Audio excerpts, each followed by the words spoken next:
notícias que você acompanhou hoje estão relacionadas à queimada. Tem queimada na estrada, tem queimada na Amazônia, em Manaus a qualidade do ar está ruim, no interior de São Paulo, agora há pouquinho, nosso companheiro entrou com as informações lá de Rio Preto. Aqui na região da Grande São Paulo, tem fogo em várias áreas e com isso, então, uma fumaceira enorme no ar. Bom, que tipo de impacto tem na saúde das pessoas esse tipo de poluição?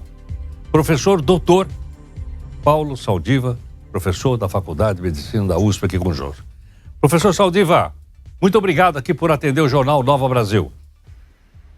Puxa, Leandro, que prazer falar com você, com seus ouvintes. Embora o assunto não seja dos melhores, né? Emissões que acontecem agora na margem das grandes cidades e que não emitem perfume. Ela emite gases, emite aquelas pequenas partículas de fuligem que penetram no nosso pulmão e de lá se espalham para o corpo inteiro, dando uma reação inflamatória, como se fumássemos um pouco. E nós temos acompanhado isso utilizando imagens de satélite que conseguem determinar pelo tipo de interferência que ele tem com a imagem, a poluição e aquilo que é derivado de veículos, de indústrias, daquilo que é derivado de queima de vegetação. E nós temos uma estimativa quantitativa de que quando ocorrem essas queimadas, aumenta de 3 a 4% a mortalidade por doenças cardiovasculares, infarto, AVC, e também internações, principalmente na faixa acima dos 60 anos. Doutor Saldiva, quer dizer, a situação se agrava. E nas grandes cidades, a gente já tem a poluição. Quando tem, então, essas queimadas e essa fumaceira, você tem Manaus aqui, mas há outras. A situação, então, fica ainda mais grave. A gente considerava a queimada, né, Heródoto, como uma coisa de lugares remotos, ou da Chapada, ou do Pantanal, que provoca, inclusive, danos à vegetação e à fauna local. Mas, por força dos ventos, ou então porque ocorrerem agora na vizinhança dos grandes centros urbanos, começam a afetar a nossa espécie. Se desloca de uma questão ecológica, a discussão sobre as queimadas, e passa a falar de temas específicos da saúde e da cidadania da pessoa. Porque como é que você se defende disso? Como é que o cidadão pode tomar medidas individuais? Pois ele depende ele não consegue comprar ar engarrafado, ele tem que usar aquele ar que sobrou para ele respirar. E com isso, é como se você fumasse um pouco a mais. Muitas das propriedades, em vez de você queimar tabaco, você está queimando outro tipo de vegetal. Você consegue reproduzir uma espécie de fumar compulsório ambiental que depende fundamentalmente de políticas públicas. Agora, professor Saldiva, a gente tinha olhado no passado algumas cidades na China, e eu tive a oportunidade de ver na Índia, as pessoas usando máscara na rua. Isso ajuda alguma coisa ou não? Para os efeitos mais graves, não, lamentavelmente. Depende da máscara.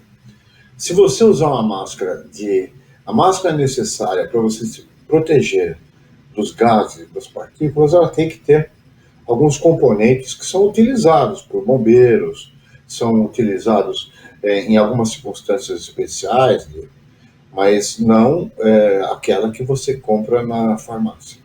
Então, gases, você precisa ter carvão ativado, ou permanganato de potássio, filtros, e para partículas finas você tem que ter uma máscara através da qual não é cômodo respirar. Elas são caras e você pode ficar com ela por poucos momentos. Você não vai dormir com aquilo, você não vai pôr nas crianças. Então, os equipamentos de proteção individual que existem e são previstos, eles não são disponíveis para a população como um todo.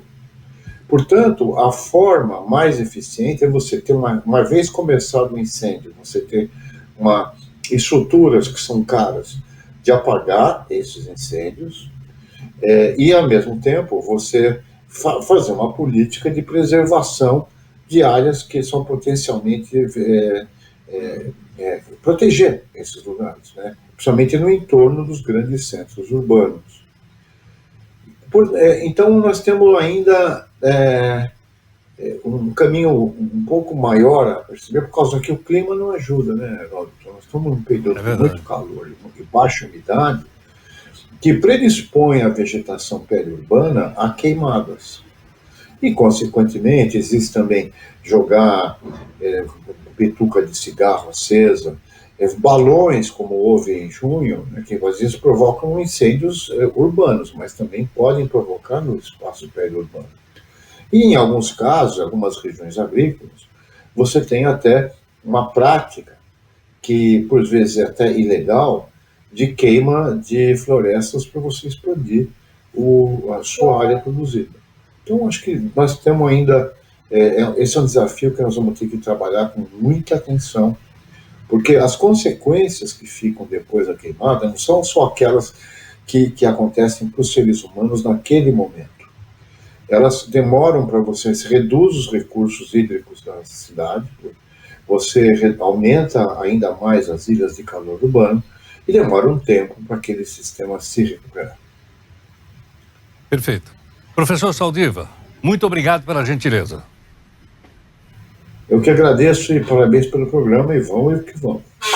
Vamos em frente. Professor Dr. Paulo Saldiva, professor da Faculdade de Medicina da UFRJ. Está aí, portanto, o impacto, então, além da poluição da cidade, agora também a fumaça provocada pelos incêndios que nós temos aí.